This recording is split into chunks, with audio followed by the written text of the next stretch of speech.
Fala moçada, beleza? Tranquilo? Eu estou aqui para mais uma gravação aí do conteúdo que nós vimos em sala de aula durante essa semana, uma gravação aí só de explicação dos slides. Esses dois módulos, pessoal, falam da formação territorial dos Estados Unidos e do Canadá, mas eu resolvi dividir em duas aulas, então vamos começar falando da formação territorial dos Estados Unidos e depois nós vamos falar um pouquinho sobre a formação territorial do Canadá. Bom, pessoal, de olho nos slides, né? Como vocês podem ver aqui, nós temos a localização geográfica do Canadá e dos Estados Unidos. Né? Fica na América do Norte, é banhado a leste pelo Oceano Atlântico, a oeste pelo Oceano Pacífico e ao norte pelo Oceano Glacial Ártico.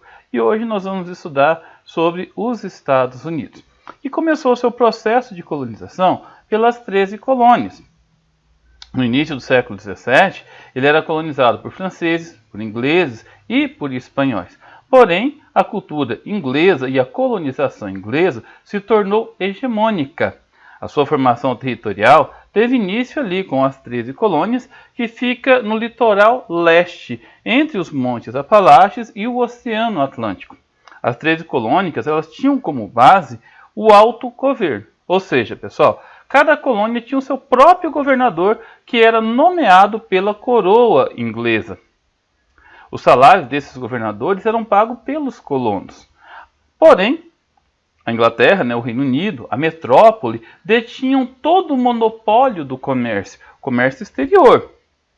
O comércio interno, ou seja, dentro das próprias colônias, eles poderiam comercializar entre si. A propósito, era estimulado o comércio interno. Era estimulado o artesanato, a manufatura, a policultura agrícola, ou seja, a cultura de vários produtos. Nessa imagem aqui vocês conseguem observar as 13 colônias, por onde se iniciou o processo dos Estados Unidos. E nessa imagem aqui também. Bom, esse mapa também mostra, olha, a localização de onde ficavam as 13 colônias e como que é os Estados Unidos hoje. Então, nessa região aqui é onde ficam os Montes Apalaches, uma região de planalto, de altitudes modestas, mas serve para destacar essa região dos Estados Unidos. É uma região bastante rica em minério de ferro, em carvão mineral, e também, pessoal, uma região bastante povoada, a região mais povoada dos Estados Unidos.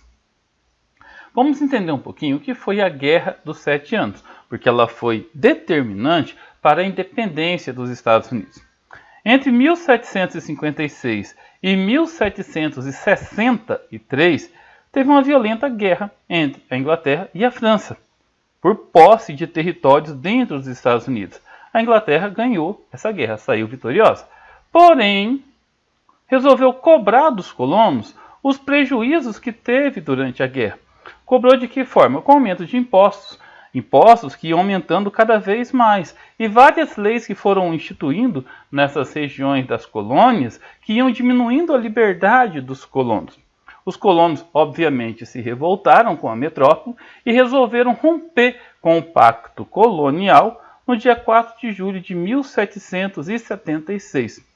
Esse rompimento do Pacto Colonial também culminou com a proclamação da independência dos Estados Unidos, que obviamente foi com uma violenta guerra com a Inglaterra, e os Estados Unidos saiu vitorioso. O texto de independência foi escrito por Thomas Jefferson, John Adams, Benjamin Franklin, Roger Sherman e Robert Livingston sugeriram alterações no texto principal. Pessoal, para vocês entenderem os Estados Unidos da forma como nós conhecemos, é necessário fazer um estudo histórico bastante aprofundado. Porque os Estados Unidos, da forma como ele é hoje, ele foi confeccionado em cima de muitas lutas armadas, em cima de compras de território, em cima de acordos políticos, tudo isso para ligar uma parte do Oceano Atlântico até outra parte no Oceano Pacífico e ter toda aquela extensão territorial da forma como é conhecido hoje.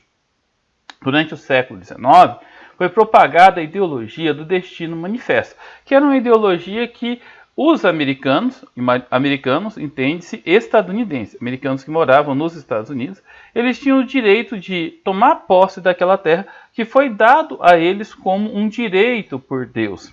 Então, eles iniciaram uma grande expansão territorial que ficou conhecido como Marcha para o Oeste. E nessa expansão territorial, a ideia era ligar o Oceano Atlântico ao Oceano Pacífico, né? E eles conseguiram, de certa forma. Eles conseguiram ocupar muitos territórios, eles compraram outros territórios e alguns foram adquiridos através de acordos políticos. Durante esse processo da marcha para o oeste, foi promovido um verdadeiro genocídio, um verdadeiro massacre dos povos indígenas que povoavam aquela região. Você está aí o exemplo dos Apaches, dos Comanches, dos Sioux, que eram aldeias indígenas tradicionais, muito comum na região oeste dos Estados Unidos, principalmente naquela região ali, entre as planícies centrais e as montanhas rochosas. A Lei de Ocupação, pessoal, conhecida como Homestead Act, instituída em 1862 para legitimar a ocupação das terras a oeste. Em síntese, ela se baseava em oferecer terras a baixo preço, a baixo custo, para a família dos europeus que aceitassem ou que quisessem morar e trabalhar nas terras ocupadas. E a ideia é que eles ocupassem essa terra por no mínimo 5 anos, trabalhassem nela, fizessem benfeitoria, produzissem. E com isso, pessoal, uma grande quantidade de imigrantes europeus foram atraídos para os Estados Unidos, principalmente da Holanda, da França e da Inglaterra. Esse sistema de ocupação trouxe a necessidade de implantar modernos sistemas de transportes para o escoamento da produção agrícola, principalmente de ferrovias. Aliás, é bom a gente fazer um parênteses, né? O sistema ferroviário é talvez um dos mais eficientes, se não o mais eficiente modo de transporte para escoamento de grandes safras agrícolas. Hoje nós podemos observar nesse mapa aqui, pessoal, toda a extensão dos Estados Unidos. Podemos observar também como que ele foi evoluindo das 13 colônias aos territórios conquistados, até os mais recentes, não é verdade?